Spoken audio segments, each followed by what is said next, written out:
El expresidente de la Comisión Europea, Jean-Claude Juncker, afirmó en Europe Today, el programa insignia de Euronews, que la UE no debe someterse al comportamiento neocolonial de Estados Unidos.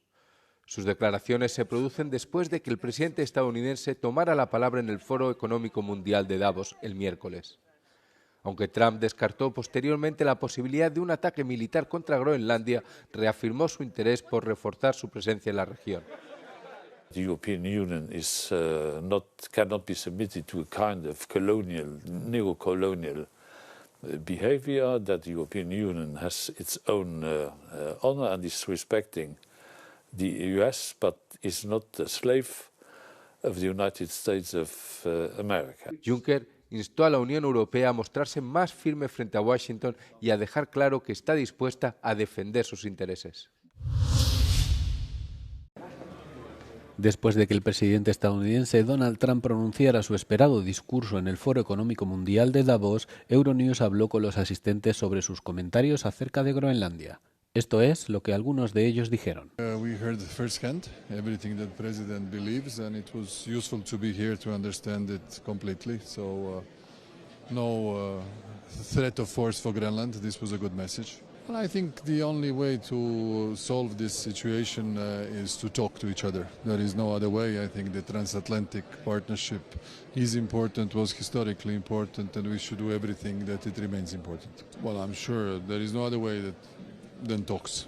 That was very clear today. Thank you very much. I think that a lot of it was just, a little bit of a sideshow to make up for the fact that he withdrew his threat to take military action. Only time will tell. Only time will tell. Ursula von der Leyen supera su cuarta moción de censura en 7 meses ante el Parlamento Europeo.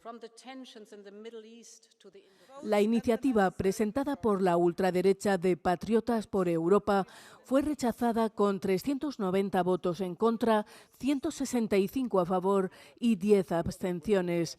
La votación se centró en la firma del acuerdo UE-Mercosur, que consideran contrario a los intereses de los agricultores europeos. Es la segunda vez que el grupo político de extrema derecha en el Parlamento Europeo registra una iniciativa de este tipo contra la presidenta de la Comisión. El grupo argumentó que la Comisión se extralimitó en sus competencias al firmar el acuerdo con los países latinoamericanos. Esta ha sido la cuarta moción de confianza celebrada en la Eurocámara durante el segundo mandato de von der Leyen como presidenta de la Comisión.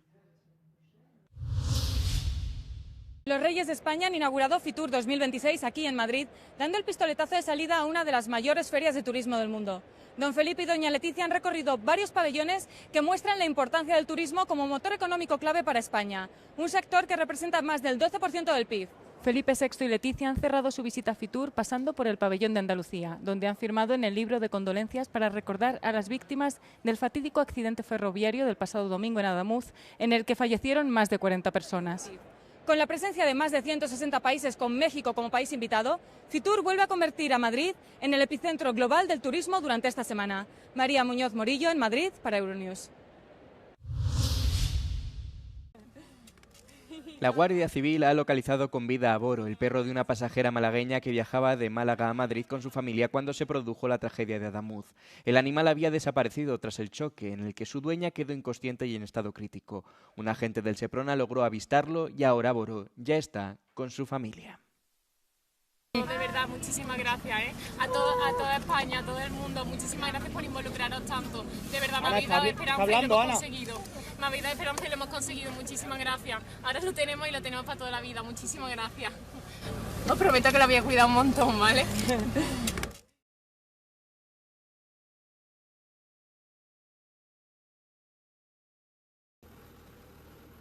En vísperas de que el presidente de Ucrania, Volodymyr Zelensky, se reúna con su homólogo estadounidense Donald Trump en los márgenes del Foro Económico Mundial de Davos, Rusia continuó con sus ataques contra la infraestructura energética ucraniana. El miércoles, unos 4.000 edificios de Kiev se encontraban sin calefacción y casi el 60% de la capital ucraniana se quedó sin electricidad. El director ejecutivo del mayor proveedor de energía de Ucrania, Maxim Timchenko, se encuentra en Davos y ha hablado con Euronews de la importancia de un alto el fuego energético. We passed 3 winters and we will pass 4th winter during the war. But the question is at what price, at what level of sufferings of our people. So, situation is extremely difficult. We need support, we need help, and that's the reason why we have a lot of meetings here with energy companies and with other stakeholders who can support us in this emergency situation. And now we are in survival mode. Actually we live in every day, every week to go through this winter season. Timchenko también instó a otros países a que vean a Ucrania como un ejemplo de lo importante que es proteger la infraestructura energética. Los bombardeos rusos han afectado a centrales y subestaciones eléctricas y la adquisición de nuevos equipos puede llevar meses. This level of destruction's never been seen for the energy system as we have in Ukraine, not in the modern history. That's why it's difficult to understand, not even general public, but even for energy specialists, for CEOs. Today in the morning I have meeting with CEOs of the global largest energy companies, and I was telling, this is the situation in Ukraine, and you need to start thinking now how you can protect your critical infrastructure, how you can protect your power stations, because situation is such vulnerable in the world. Con temperaturas que bajan hasta los 20 grados bajo cero en Kiev, Ucrania está viviendo uno de los inviernos más fríos en años, lo que agrava las penurias de los ucranianos tras casi 4 años de conflicto. Pocas horas después de su intervención en Davos y en un nuevo giro discursivo, el presidente estadounidense Donald Trump anunció que abandonaba sus planes de imponer aranceles a los 8 países europeos que realizaron maniobras militares en torno a la isla de Groenlandia y que no pretende, ha dicho, conquistarla por la fuerza. Pese al cambio del rumbo, para el vicepresidente de la Comisión Europea, Stéphane Séjourné, los hechos marcan un punto de inflexión geopolítico. En tout cas, on est rentré dans un nouveau monde et je pense que ce sont des vrais partenaires puisque ça reste des partenaires économiques, des partenaires géopolitiques, mais ce sont des partenaires concurrents aujourd'hui, concurrents sur des marchés puisque le président Trump le vit comme ça et donc nous devons le prendre en considération et concurrents aussi sur la scène géopolitique. Et donc, il faut prendre cette dynamique et ce contexte comme il est. Trump no ha especificado qué tipo de acuerdo ha alcanzado con el secretario general de la OTAN, Mark Rutte, aunque las últimas informaciones publicadas apuntan a un pacto para explotar los recursos mineros groenlandeses por parte de Estados Unidos, en un pacto similar al alcanzado con Ucrania hace meses. Según el vicepresidente de la Comisión, los europeos han sido capaces de mantenerse unidos. Je pense que de s'attaquer à l'intégrité territoriale d'un territoire européen et de s'attaquer à un principe qui est majeur pour nous, qui est l'autodétermination des peuples, fait que les Européens n'ont pas d'autre choix que d'être unis. Queda por ver si la Comisión Europea, Dinamarca y Groenlandia validarán el acuerdo presuntamente pactado con Rutte. Does Trump's Board of Peace really have authority beyond Gaza?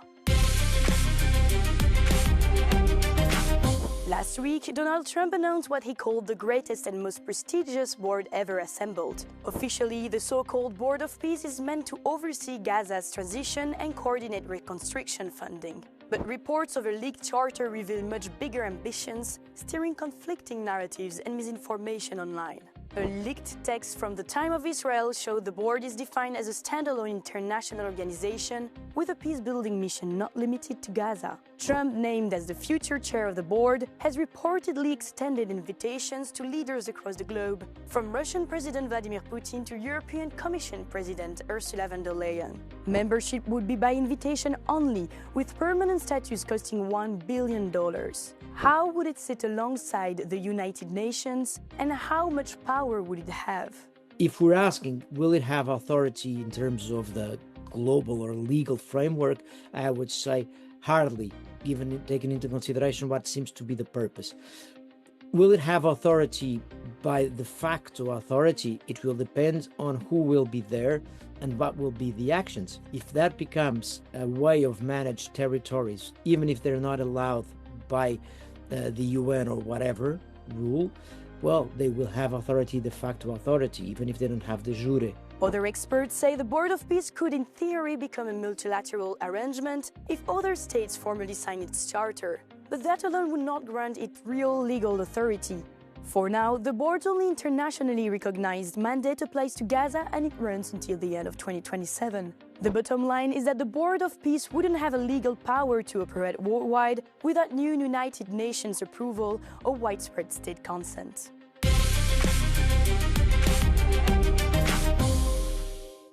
¿Cuál es el mejor lugar para contratar en Europa en 2026?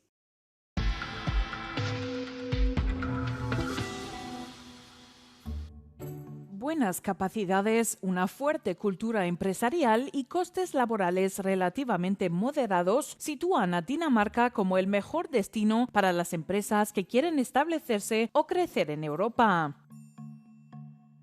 El top 10 está dominado por el norte de Europa y por economías pequeñas pero ricas, destacadas por su adaptabilidad y nivel de competencias. Suiza, segunda en el ranking, fue el único país con 100 puntos en talento y competencias, aunque su alto coste de vida sigue siendo un reto. Alemania es la única economía del G7 en el top 10, pese a problemas como el declive demográfico, el aumento de los costes laborales y una lenta digitalización. El Reino Unido ocupa el puesto 12, afectado por la incertidumbre regulatoria tras el Brexit y la desigualdad regional en la inversión.